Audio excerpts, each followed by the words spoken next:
Okay guys, so finally database creation process is completed. Let me click on the finish. Okay, sorry, close.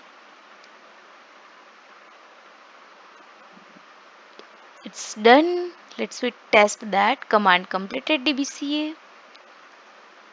Oh, sorry. Okay,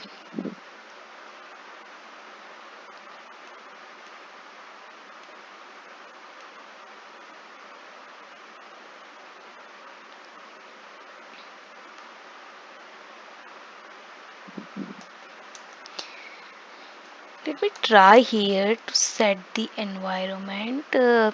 Actually, my system is running too much slow. That is the problem.